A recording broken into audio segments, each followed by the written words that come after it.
Hi, I am Sanjay. मैं आप सभी के साथ एन एस्ट्रोलॉजर्स डे यह स्टोरी कंटिन्यू करने जा रहा हूँ। इसके पहले मैंने एक वीडियो में उसका कुछ पार्ट जो है वह कवर किया था, तो यह वीडियो समझने के लिए आपको एन एस्ट्रोलॉजर्स डे यह स्टोरी का पहला पार्ट देखना बहुत ज़रूरी है। आशा करता हूं कि आपने वह देखा होगा और आपको पसंद भी आया होगा। यदि आपने वह देखा नहीं होगा तो ऊपर दिए सजेशन बॉक्स में जो लिंक है उसे आप क्लिक करिए और वह वीडियो सबसे पहले देखें और उसके बाद यह वीडियो को कंटिन्यू करें, यानी आपको स्टोरी में कंटिन्यूटी आ जाएगी। तो चलो शुरू करते हैं पार्ट 2। स्टोरी शुरू करने के पहले अगर आपको हमारे वीडियोस पसंद आ रहे हो तो आप हमारे चैनल को सब्सक्राइब करें। आपको वीडियो देखने के बाद अगर कुछ पूछना है, डाउट्स है या आप खुश भी हो जाते हो तो आप आपके कमेंट लिखना ना भूलें। वह आपके कमेंट जो है वह हमारे काम के लिए एक गाइडलाइन है, तो इसलिए आप कमेंट जरूर लिखें और वीडियो पसंद आया तो उसे लाइक भी करें। तो चलो शुरू करते हैं part 2। He had left his village without any previous thought or plan। वह एस्ट्रोलॉजर ने उसका जो गांव है कुछ भी ना सोचते हुए वो छोड़ दिया था। If he continued there, he would have carried on the work of his forefathers, namely tilling the land, living, marrying and ripening in his cornfield and ancestral home। तो उसके जो पूर्वजों का काम था, फोरफादर्स यानी पूर्वज, तो उनका जो काम था वही काम उसको करना पड़ता था। वो कौन से काम करते थे? Tilling the land means cultivating and preparing the land. तो लैंड को प्रिपेयर करना, कल्टीवेट करना, यह काम करना, उसके बाद शादी बनाना, उसके बाद वहाँ गांव में रहना और वही पूर्वजों के घर में अपना जीवन पूरा व्यतीत करना। But that was not to be, लेकिन ऐसा नहीं हुआ। He had to leave home without telling anyone and he could not rest till he left it behind a couple of 100 miles. उसको गांव छोड़ना ही था क्योंकि उसके हाथ से कुछ तो भी गलत बात हो गई थी, जिसके वजह से उसके लिए गांव में रहना अभी बहुत मुश्किल हो गया था। गांव से 200 मील दूर जाने तक उसको रुकना नहीं था। To a villager it is a great deal as if an ocean flowed between. जो अपना गांव है वहां से निकलकर 200 किलोमीटर के पार जाना है, रुकना नहीं है बीच में, और इतना दूर जाना बोले तो विलेजर के लिए बहुत बड़ी रिस्क होती है। ऐसा होता है कि जैसे ये बीच में का जो फासला है ये उसको समंदर के जैसा लगता है। He had a working analysis of mankind's troubles, marriage, money and the tangles of human ties.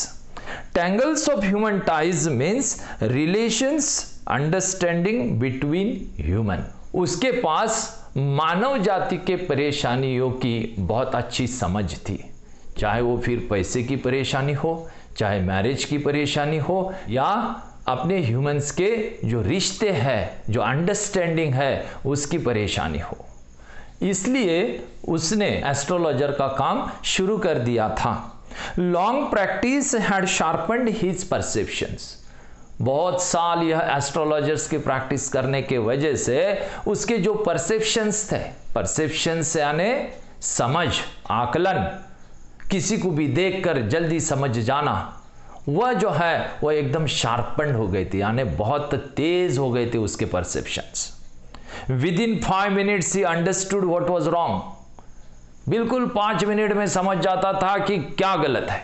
He charged 3 pies पर question, never opened his mouth till the other had spoken for at least 10 minutes. यह उसकी काम करने की style थी। वह एक question के लिए 3 पैसा चार्ज करता था और उसके पास जो भी परेशान होकर आता था वो जब तक 10 मिनट तक बोलता नहीं है उसके प्रॉब्लम्स, ये वो इधर उधर की बातें, तब तक यह अपना मुंह भी नहीं खोलता था। तो उसके पास आया हुआ व्यक्ति इतना सारा बोलने के बाद इसको उसकी परेशानी भी समझ जाती थी और इसके पास में बहुत सारी उसकी इंफॉर्मेशन भी जमा हो जाती थी, which provided him enough stuff for 12 answers and advices.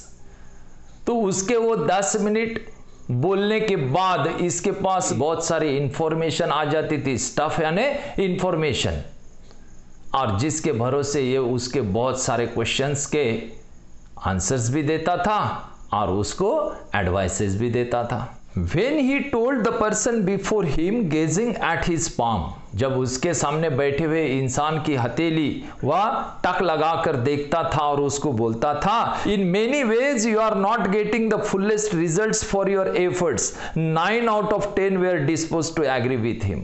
यह उसके सामने बैठा हुआ जो व्यक्ति रहता था उसकी हथेली देखकर उसको बोलता था कि आप जितनी कोशिश कर रहे हो आपको उतने रिजल्ट नहीं मिल रहे हैं।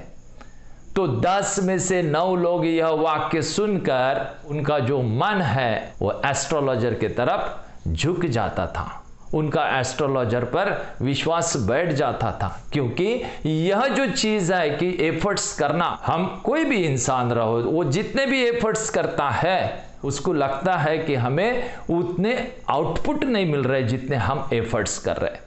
यह हर किसी को लागू होने वाला सेंटेंस था, तो इसलिए हर किसी का इसके ऊपर विश्वास बैठ जाता था। देन वह दूसरी बात क्या बोलता था वह देखते हैं।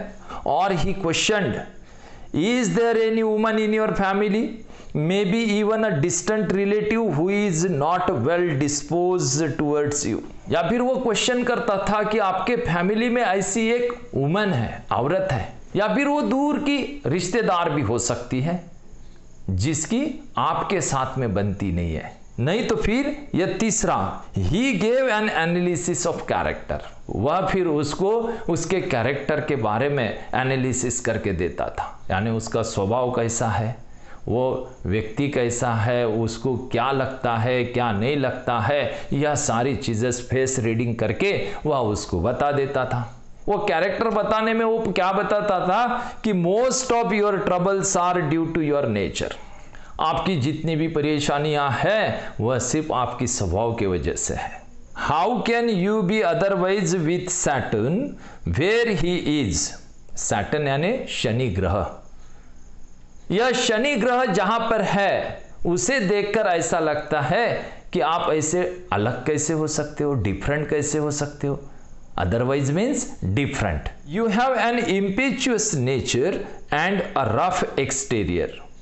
आपका जो स्वभाव है वह क्या है, क्विक रिएक्शन करने वाला है। Impetuous means impulsive, यानी ही क्विक रिएक्शन करने वाला व्यक्ति। और आपका जो एक्सटीरियर है, एक्सटीरियर यानी बाहर से आप ऐसे दिखते हो कि वह रफ लगता है लोगों को, आप बहुत कोमल हो लेकिन आप बाहर से बहुत कठोर लगते हो। तो यह चीजें क्या होती थी कि this endeared him to their hearts immediately, for even the mildest of us loves to think that he has a forbidding exterior. Forbidding यानी फ्राइटनिंग, थ्रेटनिंग या फिर अनफ्रेंडली, एक्सटीरियर यानी आउटर लुक। यह सारी चीजें एक तो कैरेक्टर के बारे में बताता था एनालिसिस करके, या फिर वो उसको क्वेश्चन पूछता था कि आपके घर में ऐसी कोई तो भी एक औरत है जिसके साथ आपकी बनती नहीं है, वो दूर की रिश्तेदार भी हो सकती है। और तीसरा वह क्या करता था, उनको बोलता था कि आप जितनी कोशिश कर रहे हो तो आपको फुलेस्ट रिजल्ट नहीं मिल रहे हैं, आपको पूरे परिणाम उसके नहीं मिल रहे हैं। तो यह 3 बातें बोलने के बाद उसके पास आने वाला जो भी व्यक्ति है वह कितना भी कम विश्वास रखने वाला हो वह भी उसके ऊपर विश्वास रख देता था। उनको लगता था कि यह बाहर से ही ऐसा दिखता है लेकिन इसको नॉलेज बहुत है। Nuts vendor blew out his flare and rose to go home. Nut vendor जो है उसने वो जो फ्लेयर, फ्लेयर मीन्स फायर, वह फायर जो है वह ब्लू आउट यानी बुझा दी और वह घर जाने के लिए खड़ा हो गया। This was a signal for the astrologer to bundle up too, since it left him in darkness except for a little shaft of green light which strayed in from somewhere and touched the ground before him. तो यह signal था astrologer के लिए कि वह भी उसका सामान जमा करे, because it left him in darkness. तो वह नट वेंडर की जो फायर है वो बुझ जाने की वजह से उसके पास से उसको जो लाइट मिल रहा था वो खत्म हो गया था, जिसके वजह से यह एस्ट्रोलॉजर पूरा डार्कनेस में चला गया। सिर्फ उसको जो ग्रीन लाइट का एक हल्का सा किरण दूर से आ रहा था और उसके सामने गिर गया था, तो उसका एक हल्का सा ऐसा प्रकाश उसके सामने था, जिसके भरोसे उसका जो सामान है वह जमा करना था, नहीं तो वह ग्रीन लाइट को छोड़ के वहां पे दूसरा कोई लाइट ही नहीं बचा था, पूरा डार्कनेस था। He picked up his cowrie shields and paraphernalia and was putting them back into his bag when the green shaft of light was bottled out. जब उसने उसकी कौरी शील्ड्स पूरी जमा की, उसके बाद पैराफेनेलिया मीन्स प्रोफेशनल इक्विपमेंट वह भी सारा जमा किया और यह पूरा सामान जो है वह बैग के अंदर वह डाल रहा था। उतने में ही वो जो ग्रीन लाइट का वहां पे जो किरण आ रहा था वह गायब हो गया, वो बॉटल्ड आउट मीन्स गायब हो गया। He looked up and saw a man standing before him. वह लाइट, वह उजाला गायब होने की वजह से उसने ऊपर देखा, उसको एक आदमी दिखा जो उसके सामने खड़ा था। He sensed a possible client and said, "You look so careworn. It will do you good to sit down for a while and chat with me." तो वह आदमी को देखकर इसको लगा कि यह मेरा अभी पॉसिबल कस्टमर है, तो उसको वो बोलता है कि आप बहुत वरीड लग रहे हो। केयरवॉन मीन्स वरीड। तो आप यहाँ थोड़ी देर के लिए बैठो, जो आपके लिए अच्छा होगा, और आप मेरे साथ कुछ बातें करो। ऐसा बोलने के बाद उसके सामने जो खड़ा आदमी था, ही ग्रम्बल्ड सम रिप्लाई वेगली। ग्रम्बल्ड यानी बड़बड़ाना, वेगली यानी नॉट क्लियरली। तो उसने अस्पष्ट उच्चार के साथ कुछ जवाब उसने दिया। The astrologer praised his invitation, whereupon the other thrust his palm under his nose, saying, "You call yourself an astrologer." जैसे ही एस्ट्रोलॉजर ने उसके इनविटेशन को प्रेस किया, उसके ऊपर जोर दिया, इनविटेशन यानी बैठो, आपके लिए वो अच्छा है, मेरे साथ बातें करो, यह जब इसने जोर देकर बोला, तब वह व्यक्ति ने क्या किया, उसका जो हाथ है इसके नोज के सामने लेकर आया और बोला कि you call your self astrologer, आप खुद को एस्ट्रोलॉजर बोलते हो ना। तो ऐसा बोलने के बाद एस्ट्रोलॉजर को ऐसा चैलेंज किए जैसा फीलिंग आया। The astrologer felt challenge and said, tilting the others palm towards the green shaft of light, yours is a nature. तो इसको ये चैलेंज किए जैसा लगा, तो इसने क्या किया, उसके नोज के सामने जो दूसरे आदमी ने हाथ लाया था, वह हाथ को वो ग्रीन लाइट के तरफ बाजू में करते हुए उसको बोला कि योर्स इज द नेचर, यह आपका स्वभाव है। यह चालू हो गया, लेकिन वह बहुत होशियार था। उसने बोला, oh stop that. The other said, tell me something worthwhile. उसने बोला कि आप अभी आपका बोलना बंद करो कि ये मेरा स्वभाव है, ये है, वो है, मेरे को कुछ काम का बोलो। ये बोला फिर, our friend felt piqued. Piqued means irritated, given in the glossary column. I charge only 3 pies per question, and what you get ought to be good enough for your money. At this, the other withdrew his arm, took out an anna and flung it out to him. ऐसा उसने बोला कि एक question के मैं 3 pies charge करता हूं और आपके पैसे के बदले में आपको बहुत कुछ यहां पर मिल जाएगा। तो उसने उसका हाथ जो है वहां से हटाया, जेब में डाला, उसने एक आना निकाला। आना जो है यह पहले के जमाने की क्या थी, करेंसी थी। उसने एक आना निकाला और उसके आंख के ऊपर फेंक दिया, एस्ट्रोलॉजर के आंख के ऊपर फेंक दिया और बोला, I have some questions to ask. If I prove you are bluffing, you must return that anna to me with interest. मुझे आपको कुछ क्वेश्चन पूछना है, लेकिन मैंने अगर प्रूव कर दिया कि आप चीटिंग कर रहे हो, आप लोगों को फंसा रहे हो, तो आपको ये जो एक आना मैंने अभी दिया है, ये पैसे इंटरेस्ट के साथ लौटाने पड़ेंगे। If you find my answers satisfactory, will you give me 5 rupees? तो फिर एस्ट्रोलॉजर बोला कि मैं जो भी आपके सवालों के जवाब दूंगा वह अगर आपको सेटिस्फैक्टरी लगे तो आप मेरे को 5 रुपए दोगे? तो वो आगे वाला इंसान बोला नो। और विल यू गिव मी 8 आनास? फिर इसने बोला एस्ट्रोलॉजर ने कि आप मेरे को 8 आनास दोगे? All right, provided you give me twice as much if you are wrong, said the stranger.